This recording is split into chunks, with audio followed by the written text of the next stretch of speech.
हाय सगळ्यांना नमस्कार. झाला का चहा पाणी? आमचं तर काय नाही बघा अजून. वारं ते आमच्या इकडं लय सुटले या बाबा. भरा भरा भरा त्यात लेकरं फिरते ती. तर आता तर इथं बसले ते अशा धरून आणल्याने त्यांना वाटते की हाका मारलं तर ऐकत नाही काय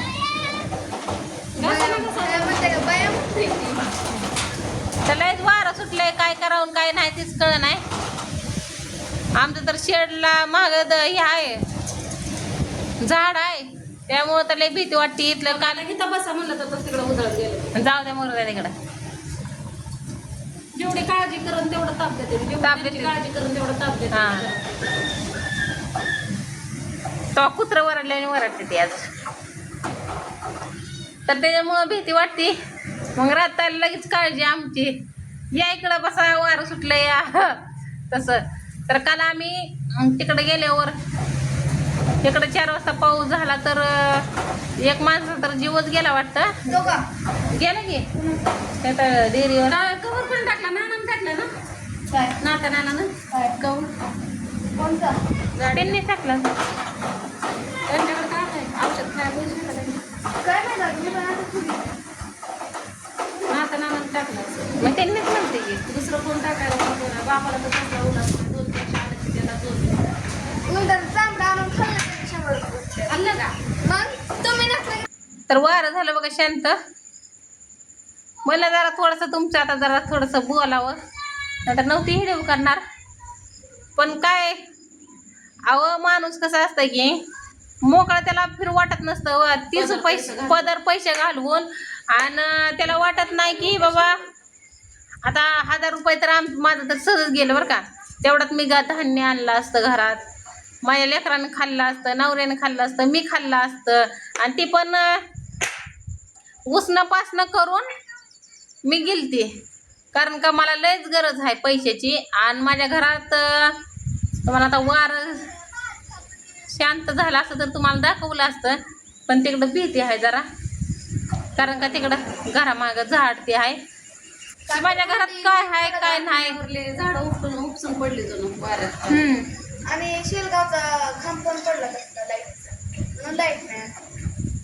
कालपासून लाईट नाही काल पडलं. तर मला असं म्हणायचं आहे की जरा थोडीशी म्हणजे लय नाही तर थोडीशी म्हणजे गरिबाची थोडीशी जाणीव तुम्हाला राहू द्या. म्हणजे की काय परिस्थितीनं जाते ती काय परिस्थितीने येते ती. म्हणजे माझं चुकतंय का की मी जी तुम्हाला रील सांगते जे आण पाणी करते की उसणं पासणं. मी तुम्हाला कधी म्हणते की मी उपाशी घरात मेली आहे की माझ्या घरात आज पीठच नाही, आज माझ्या घरात मीठच नाही, की माझे लेकरं आज उपाशी आहे, ते नवरा उपाशी आहे, मी उपाशी आहे, असं तुम्हाला कधी म्हणलंय का मी?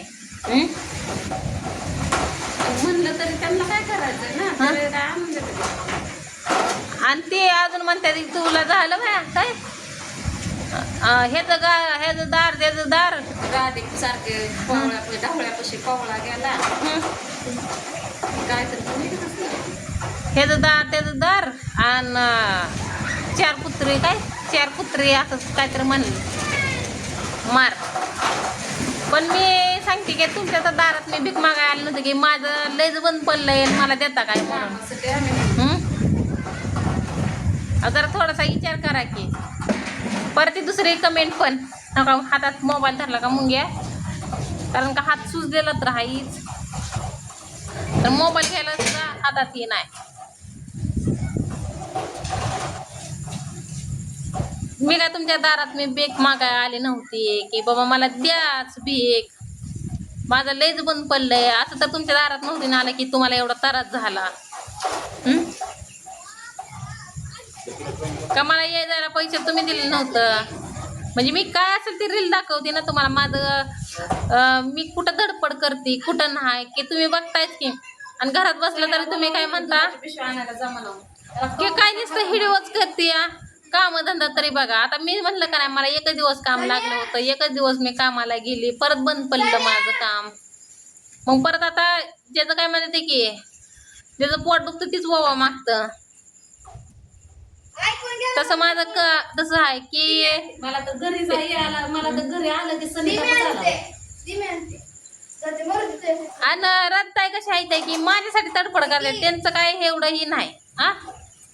आणि तुम्ही म्हणताय की ढवळ्या शेजारी पवळा गेला आणि पुढचं काय मी काय नाही पण गुण लागला. वाण नाही पण गुण लागला. कारण का मला इंग्रजी काय वाचा येत नाही आणि मला मराठीत कमेंट करत जावा. मी हाय आडाने राधेसारखे निघाले. हा. राधे बिनकामाचं कुठे हिंडत नाही. राधेला माणूस की एवढी कमावली. राधेला गणवत नाही. राधेच्या मड्यावर रडायला नाही पण निदान कमीत कमी मसन वाटत तर निघायला राधेला लय कमावलं तिने. उगाच चेष्टा नाही. अख्खी रात लोकांच्या घरात राहिले आणि लोकांच्या घरात राहायला पण का नाही माणूस की असावी लागते. तुम्हाला कोणी दारात तर उभा करत असेल ना कोणी नाव ठेवणाऱ्या. तुम्हाला दारात उभा करत नाही पण मी अनोळख्या घरी रात्री एक मुक्काम करून आले. पोटभर मटण फिटण खाऊन पिऊन मस्त पैकी काम धंदा बघून रूम बघून. आता गेल्यावर सगळा खर्च ती करते म्हणतात आणि आम्हाला लाज शरम काहीतरी काय नाही. जरा थोडस कमेंट करा. थोडस विचार करून थोडस कमेंट करा. कारण का काय खेळते झाड आहे तिथं इथं हाक मार. अव कसं की भीक मागावं म्हणजे कसं की आई खाऊ देना आणि बाप मी भीक मागू देना तसं माझं गत झाली बघा.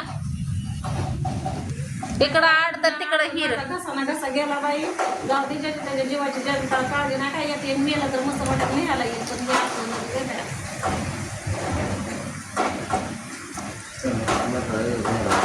आणि काय करणार तुम्ही तर तुमचं तर काय चुकतंय. खरं आहे की माझं नशीबच गांडू आहे त्याच्यामुळं तुम्ही बोलणारच की आहे का नाही.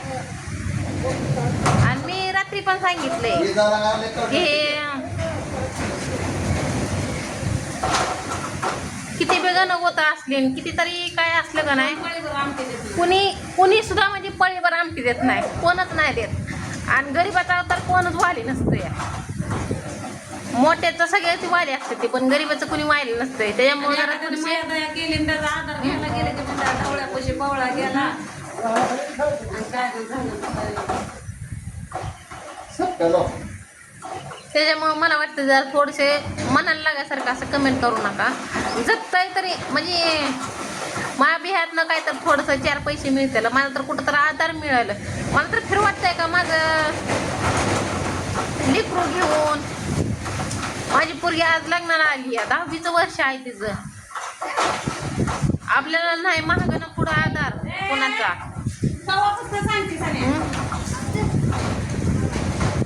आपल्याला म्हणजे जिथं मी भटीवर काम करायचं त्यांनी सुद्धा मला पैसे दिले नाहीत काल अक्षरशः.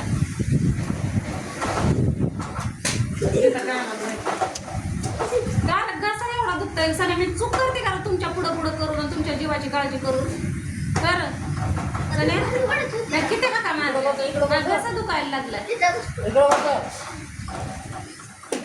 आणि इतकं पण की गरीबाला हिनवत जाऊ नका. मी काय चुकीचं बोलते का. हिंडू नको म्हणजे इजा चमकते त्या. इजा चमकल्या एखादी पडली फिडली मी काय वाईटासाठी तुम्हाला अडवते का दाबते का. चांगल्यासाठी का वाईटासाठी. वाऱ्यात हिंडू नको म्हणतो कशा बोलते तर हित नाही झाडाखाली काय चव आलेला माझा जीव ह्यांच्यापाशी ह्यांचा जीव ह्यांच्या खेटरापाशी.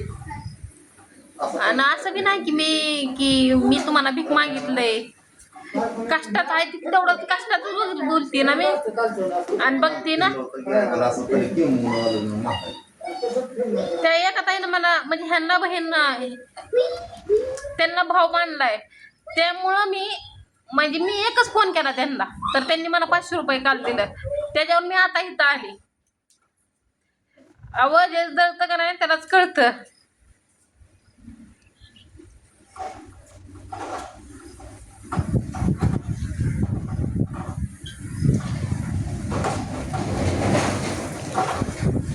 आणि लोक पण कसे असते की नुसती वरनं म्हणजे लांबनं मजा बघायला आणि घरातली बी कशी असते की नुसते कसं तुझं चाललंय का नाही ती फक्त त्याच्यावर हसायला आणि तमाशा बघायला एवढ्या असते ती फक्त. आणि एखाद्यानं जवळ केलं की त्याच्यासारखं मान नाही बघून नाही म्हणजे मी आधी जवळ नाही केला पाहिजे. अहो कुठंतरी आधार भेटलाय कुठंतरी काय तर झालंय. आज 17 वर्ष झालं मी घराच्या बाहेर आहे. कुठंतरी आज त्यांच्यामुळं तर मला कुठं घर तर भेटलंय म्हणजे कोणीतरी भांडण करून लावलं, कोणी काय झालं तर मी हाकाच्या घरात राहीन असं तरी झालंय.